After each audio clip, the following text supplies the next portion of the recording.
কোনো রকম ক্রিম ছাড়াই এই আইসক্রিমগুলো আপনারাও বাড়িতে তৈরি করে নিতে পারবেন। দেখুন দেখতে কতটা সুন্দর লাগছে।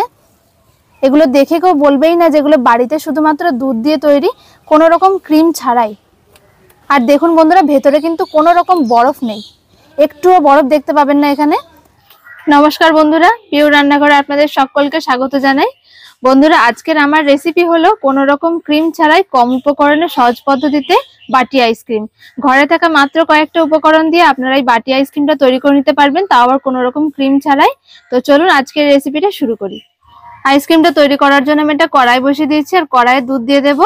যেরকম পরিমাণে আইসক্রিমটা তৈরি করবেন সেরকম পরিমাণে দুধ নিয়ে নিতে হবে। আমি এখানে 500 গ্রাম দুধ নিয়ে নিয়েছি। দুধটা এবার আমি কড়াইয়ে দিয়ে দেবো।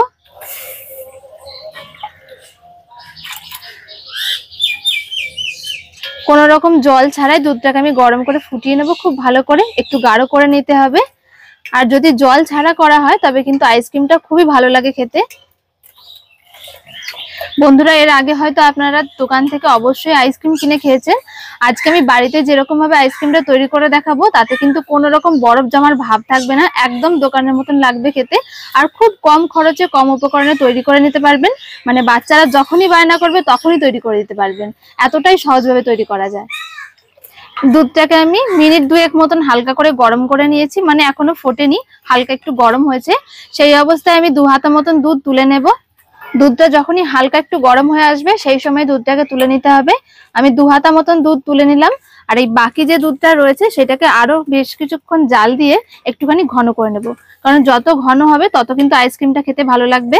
আর এরকম জল জল থাকলে আইসক্রিমটা একদমই ভালো হবে না, বরফ ভাব এসে যাবে। দুধটা এখনো হালকা গরম রয়েছে, এই অবস্থায় আমি এর মধ্যে দিয়ে দেব গুঁড়ো দুধ। গুঁড়ো দুধ কম বেশি আপনারা দিতে পারেন, কোনো সমস্যা নেই।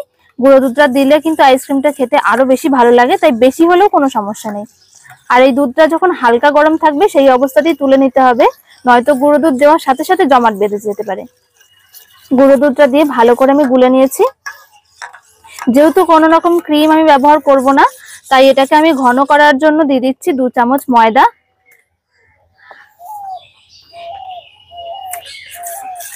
ময়দাটা দিয়েও খুব সুন্দর করে গুলে নেব। এই দেখুন দুধটা কিন্তু হালকা গরম আছে, তাই খুব সুন্দরভাবে গুলে যাচ্ছে। যদি দুধটা বেশি গরম অবস্থায় দিয়ে দেওয়া হয় এই গুঁড়ো দুধ আর ময়দাটা, তাহলে কিন্তু জমাট বেঁধে যাবে।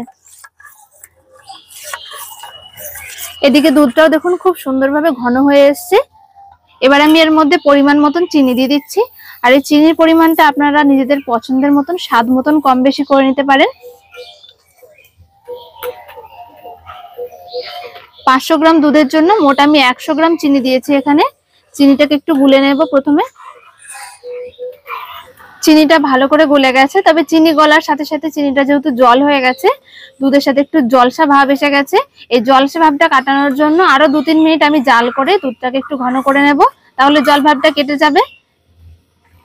2-4 মিনিট ভালো করে জাল করে নেওয়ার জন্য দুধটা বেশ ঘন হয়ে এসছে। এবার আমি আগে থেকে যে মিশ্রণটা রেডি করে রেখেছিলাম সেটা আমি দুধের মধ্যে দিয়ে দেবো। আর এটা দেওয়ার সাথে সাথে দুধটা দেখবেন বেশ ঘন হয়ে যাবে। মিশ্রণটা অল্প অল্প করে দেবো আর নাড়তে থাকবো, নয়তো দেওয়ার সাথে সাথে এক জায়গায় জমাট বেঁধে যেতে পারে। দেখুন দেওয়ার সাথে সাথে কিন্তু দুধটা বেশ ঘন হয়ে এসছে। কোনো রকম ক্রিমের প্রয়োজনই পড়বে না, ক্রিম ছাড়াই এই আইসক্রিমটা এতটাই সুন্দর লাগে খেতে, খুব কম খরচে হয়ে যাবে। আইসক্রিমের জন্য দুধটা খুব সুন্দরভাবে ঘন হয়ে গেছে, একদম ঠিকঠাক। বেশি ঘন করলে আবার এর মধ্যে জমাট বেঁধে যাবে, তাই আমি এবার নামিয়ে নেব। আর নামিয়ে নেওয়ার পর ভালো করে ঠান্ডা করে নিতে হবে প্রথমে। দুধের ঘনত্বটা কেমন রেখেছি দেখুন, খুব বেশি পাতলা না আবার খুব বেশি ঘনও না। খুব বেশি ঘন করলে আইসক্রিমটা ভালোভাবে জমবে না, আর যদি খুব বেশি পাতলা করা হয়ে যায় তাহলে কিন্তু আইসক্রিমটা খেতে ভালো লাগবে না, একটু বরফের মতন লাগবে। গ্যাসটাকে বন্ধ করে দিয়ে 2-4 মিনিট আমি নেড়ে নিয়েছি খুব ভালো করে দুধটাকে। আর দুধটা এই সময় খুব ভালোভাবে ঠান্ডাও হয়ে গেছে। দুধটাকে খুব ভালো করে ঠান্ডা করে নিয়েছি। আর দেখুন আমি খুব সুন্দরভাবে মিশ্রণটা গুলে নেওয়ার পরেও কিন্তু এখন বেশ একটু ভেতরে দলা দলা দেখা যাচ্ছে, কারণ এটা যত ঠান্ডা হবে তত বেশি জমতে শুরু করবে। তার জন্য আমি এবার এটাকে মিক্সার মেশিনে দিয়ে একটু ভালো করে ঘুরিয়ে নেব, যাতে মিশ্রণটা একদম স্মুথ হয়ে যায়। তবে তার আগে আমি এর মধ্যে একটুখানি ভ্যানিলা দিয়ে দিচ্ছি। যারা ভ্যানিলা পছন্দ করেন তারা দেবেন, আর যারা ভ্যানিলা ছাড়াই আইসক্রিমটা করতে চান তাও করতে পারেন, তাতেও কিন্তু খেতে ভালো লাগবে।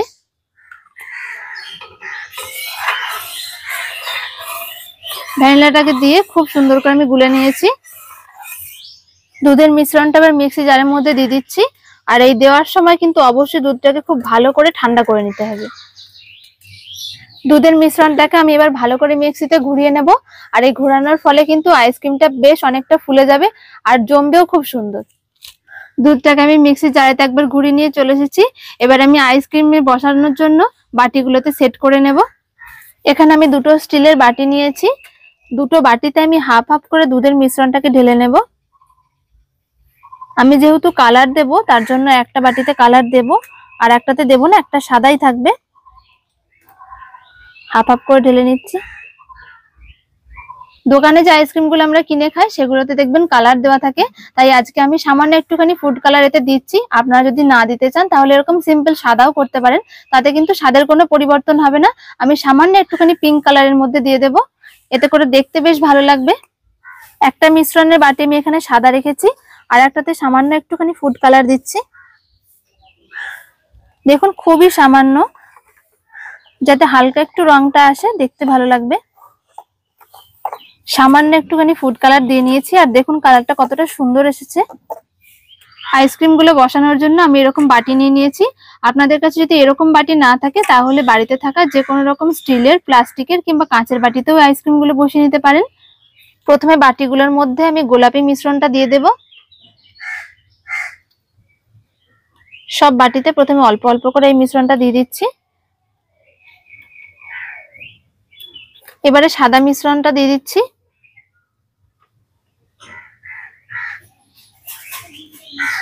সাদা মিশ্রণটা একদম মাঝ বরাবর দিয়ে দিচ্ছি।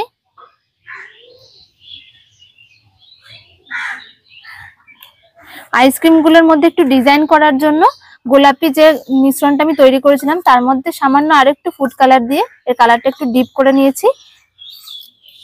এবার এটা দিয়ে একদম আলতো ভাবে একটা ডিজাইন করে নিচ্ছি।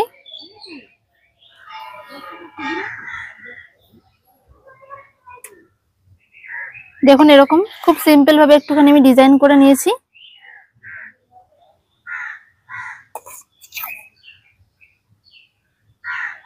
আইসক্রিমের বাটিগুলোকে আমি 4-5 ঘন্টার জন্য ডিপ ফ্রিজে ভরে রাখবো।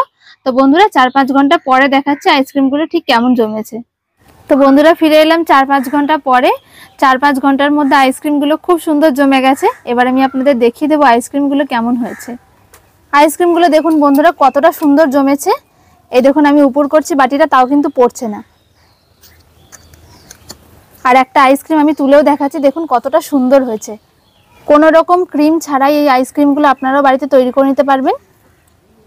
দেখুন দেখতে কতটা সুন্দর লাগছে।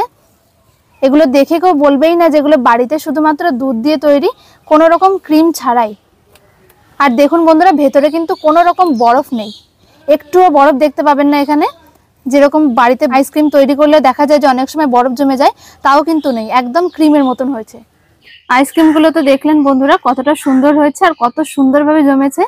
এর আগে আপনারা যারা বাড়িতে বাটি আইসক্রিম করার চেষ্টা করেছেন অথচ জমেনি ঠিক মতো, তারা কিন্তু একবার এভাবে চেষ্টা করে দেখতে পারেন। বাড়িতে খুবই সুন্দর বাটি আইসক্রিম তৈরি হয়ে যায়, তাও আবার কোনো রকম ক্রিম ছাড়াই, খুব কম খরচে কম উপকরণে। আর এরকম ভাবে আইসক্রিম যদি বাড়িতে তৈরি করেন তাহলে কিন্তু বাচ্চারাও খুব খুশি হবে। যখন বায়না করবে তখনই আইসক্রিম তৈরি করে দিতে পারবেন। মাত্র কয়েক ঘন্টা সময় লাগবে এই আইসক্রিমগুলো তৈরি করতে। তো বন্ধুরা আশা করছি এই রেসিপিটা আপনাদের সকলের খুব ভালো লেগেছে। ভালো লাগলে অবশ্যই লাইক, শেয়ার, কমেন্ট করবেন আর আমাদের চ্যানেলটা অবশ্যই সাবস্ক্রাইব করবেন। দেখা হচ্ছে পরের ভিডিওতে। সকলে ভালো থাকবেন, সুস্থ থাকবেন। ধন্যবাদ।